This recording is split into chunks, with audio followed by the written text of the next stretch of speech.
fact of the matter is, you're either Nexus or against us. Thinking about some of the top storylines in WWE, you start to see a trend. Invasion angles. Pro wrestling and invasions go together like fine wine and cheese. When you think about some of the top invasion storylines, you can think of the New World Order invading WCW in 1996, WCW and ECW invading WWF in 2001, and the Nexus invading WWE in 2010. Let's take a look back and see what made the storyline work and eventually what went wrong with the Nexus. When WWE brought back ECW to television, they needed a network. Sci-Fi was that network for the third brand in the WWE.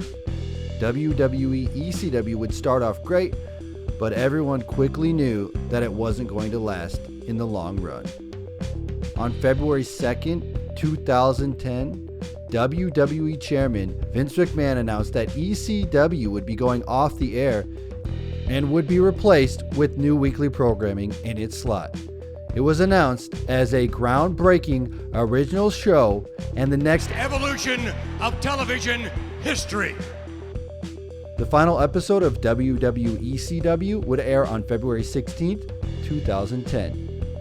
ECW and Sci-Fi had a television contract together, and WWE needed to honor that. So when deciding to cancel WWE ECW, they had to replace it with another show. This show was NXT. It was a reality-based competition show pairing NXT rookies with WWE pros. Each episode featured rookies being mentored by the pros as they developed their gimmicks and performed skills in front of a live audience. In addition to matches, weekly challenges were held during the competition to further test the rookies' physical and mental skills. Who were the NXT rookies, you ask? Well, they were current FCW developmental wrestlers. Florida Championship Wrestling at the time was a territory in which upcoming superstars could hone their craft and learn the business. It was essentially a training school that held shows in front of live audiences to get wrestlers ready for the big league. Michael Tarver was teamed up with Carlito. Skip Sheffield was paired with William Regal. Darren Young was with CM Punk. Heath Slater and Christian were a rookie pro team. Justin Gabriel was with Matt Hardy. David Otunga and R-Truth were a pair. Chris Jericho would mentor Wade Barrett. And at last but not least, we had Daniel Bryan teaming with The Miz. These teams would allow for WWE superstars to help shape and mold their rookies into the WWE superstars, but it also allowed for interesting stories to happen out of this. For example, The Miz and Daniel Bryan never got along, and the rivalry still continues on and off in WWE to this day. And to think, it all started in the WWE NXT reality television show. As the show progressed, we got to learn about some of the personalities of these wrestlers and see how they connected with the audience. It was either sink or swim for these guys, as a lot of the verbal challenges were not scripted. For example, Matt Striker once asked the rookies to cut a promo on a random subject. They were not told what they would have to cut a promo on beforehand. Eventually, we had to get to eliminations, and on week 12, we had our first 3 eliminations: Michael Tarver, Skip Sheffield, and Daniel Bryan. Daniel Bryan was clearly everyone's favorite to win the entire thing. However, he purposefully lost many challenges to go against the grain and get under the Miz's skin. The next week, Darren Young was eliminated, followed by Heath Slater on week 14. On the final week, number 15, Wade Barrett won the entire competition, eliminating David Otunga and Justin Gabriel. Wade Barrett was the clear winner out of all of this. It wasn't even close. By winning this, Wade Barrett would not only earn a WWE contract, but he would earn a championship match live on pay-per-view. The next week, on the June 7th, 2010 episode of Monday Night Raw, Wade Barrett would make his debut, but he wasn't alone. The main event of Raw was John Cena versus CM Punk. And just as it looked like John Cena was closing in on a victory, Wade Barrett came down the entrance ramp. Michael Tarver and the rest of the NXT rookies from Season 1 would jump the guardrail surrounding the ring. John Cena threw CM Punk to the outside as these thugs destroyed CM Punk and the Straight Edge Society. Just as it looked like they may be on John Cena's side, they surrounded the ring once again. With a nod from Wade Barrett, everyone got in the ring. It was now an 8-on-1 situation. David Otunga took out the ref, and John Cena fired the first punch at Wade Barrett. The rest of the group mauled John Cena, and as John Cena laid in the ring, they turned their attention to destroying everyone and everything in sight. They knocked out Matt Stryker and the rest of the Raw announce team. They flipped over the announce table. They beat up the ring announcers and the timekeepers, and then proceeded to dismantle the entire ring. They even took off the ropes and pulled up the ring pad and revealed wooden boards. It was then followed by each wrestler hitting their finishing moves onto John Cena. They then showed the chaos around the ring as Raw went off the air. During the attack, Daniel Bryan strangled ring announcer Justin Roberts with his necktie and spat in John Cena's face. This led to being released from his contract on June 11, 2010, as WWE felt those actions were too violent for the company's TV PG programming. The next week, on June 14th, Raw would open with Wade Barrett standing in the ring with a microphone. He would say that the Raw GM would make him apologize for his actions last week. He then invited the rest of the NXT athletes down to the ring to properly apologize. They came down through the audience, and when they got in the ring, he let each one of the superstars apologize, but they all said no. It was a unanimous no. He went on to say that in NXT they were treated like animals. And when you treat people like animals, sooner or later, they're going to start to behave like animals. He said they had unfair work conditions, and WWE management changed the rules of the competition on a whim. They tried to make a joke out of them. Bret Hart, the acting GM at the time, then came out and said John Cena will compete in a fatal 4-way match at the pay-per-view. Wade Barrett says, "This isn't about John Cena, it's about the WWE management." He then went on to say, like himself, every member of this NXT group wanted WWE contracts. If WWE fails to comply with the demands, well, last week was just the start. Bret Hart says no, they're not going to sign any of them. He goes on to say that Wade Barrett won't have a championship match at a pay-per-view. Because you're fired! Later that night, John Cena got on the microphone, said the fight isn't over. He will not press charges if they come on out. The group then comes back to the ring and they try to ambush Cena, but the WWE locker room comes out and fight them off. This group runs off. At the very end of the show, John Cena and Randy Orton are out there versus Edge and Sheamus, and Barrett and his group of NXT rookies attack Bret Hart by throwing Bret Hart into a limo. They then have the limo smash into cars over and over and over. Then they pull Bret Hart out, say they want WWE contracts by Sunday at the Fatal 4-Way pay-per-view. During the main event 4-way match for the WWE Championship, Wade Barrett and his NXT rookies would attack a bunch of WWE superstars watching the main event. On his back and They then made it to the ring and attacked John Cena. Sheamus was able to then slide in and pin John Cena to win the WWE Championship. John Cena would then be beaten up again by the group, and the show ended on the carnage left behind. The next night, on Raw, on June 21st, WWE would introduce the anonymous Raw General Manager. This anonymous General Manager would officially hire the NXT group. Later that night, this group came out and explained their action. Barrett named the group the Nexus. And Wade Barrett, well, his pay-per-view title shot, that was reinstated by the anonymous Raw General Manager as well.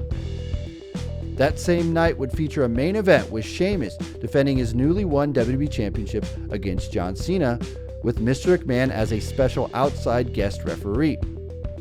During the match, the Nexus would run down to the ring, causing Sheamus to dart out of the arena through the crowd. They would then turn their attention to John Cena and flip the announce table on him. Mr. McMahon then invited them into the ring to be friendly with them, but they quickly turned on him and hit him with multiple finishers.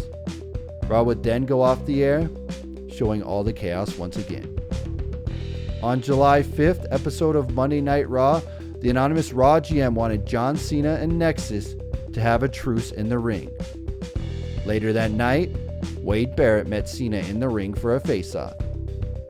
Cena told Wade Barrett to shake his hand like a man, but then Cena pulled his hand right away before they could shake.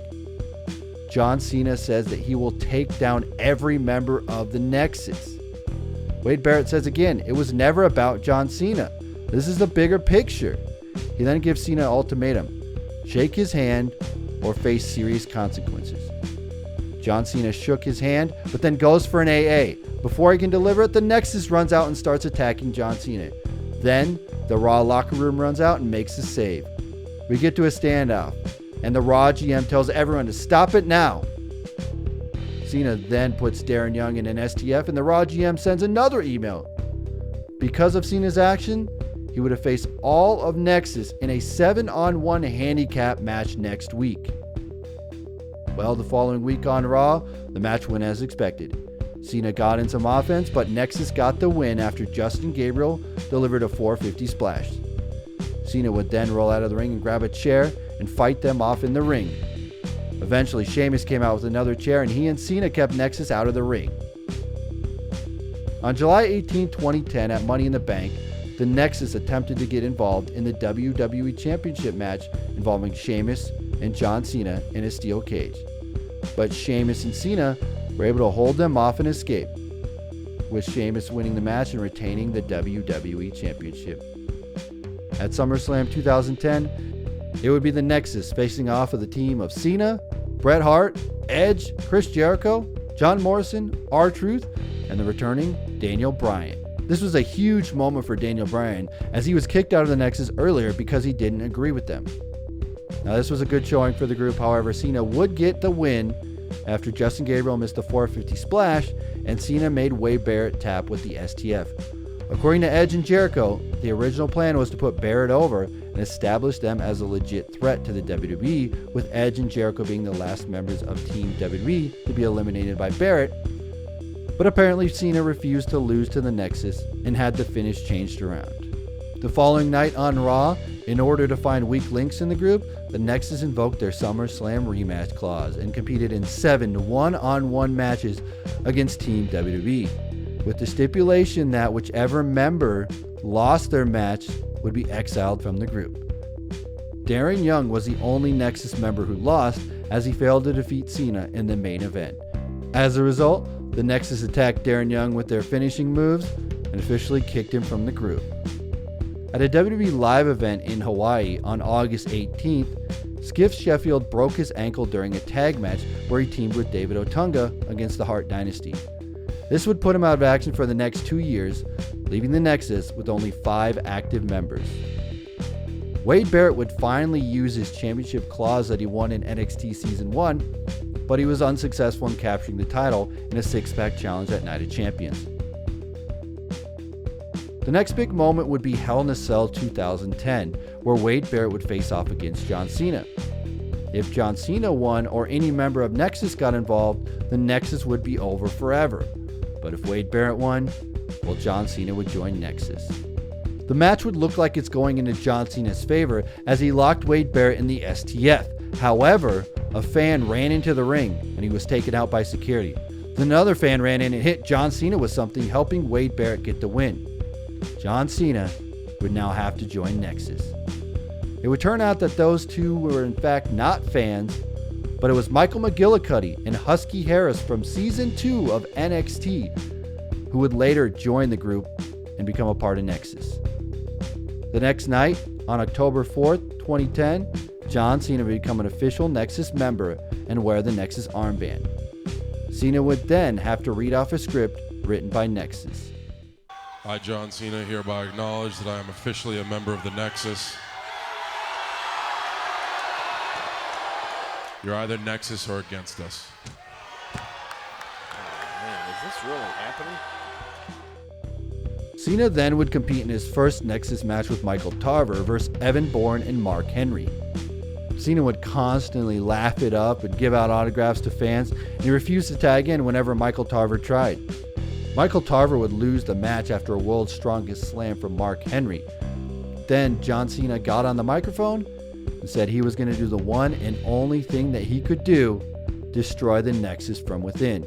He then gave Michael Tarver the AA and the STF, but the Raw general manager came on the mic. John, and I quote, John Cena has to take direction from Wade Barrett or he will be fired from the WWE.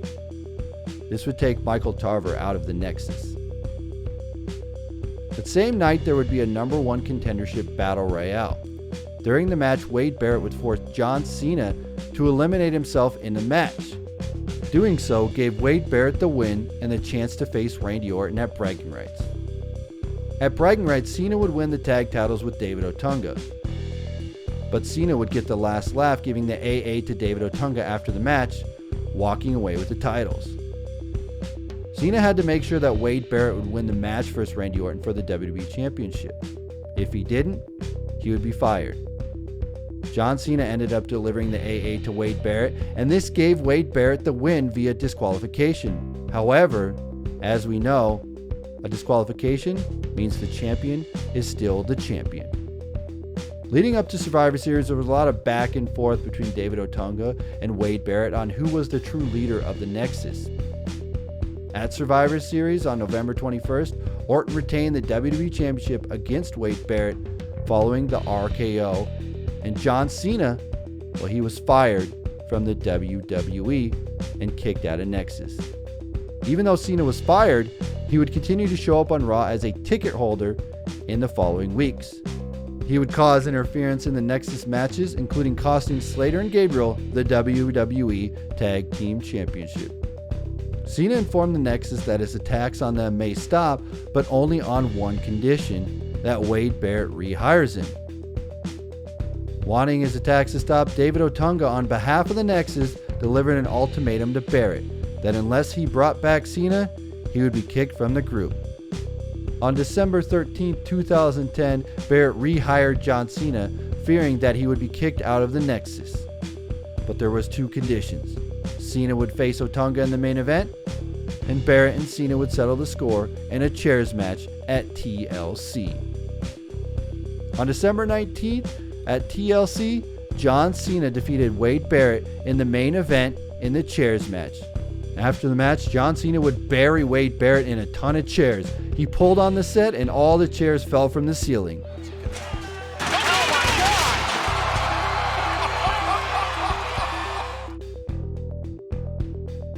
On the Raw after that, David Otunga would come out to the ring, and he would try to squash his beef with John Cena.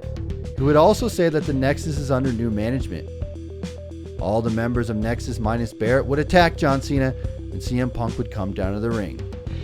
After that, he would join the Nexus by putting on the armband.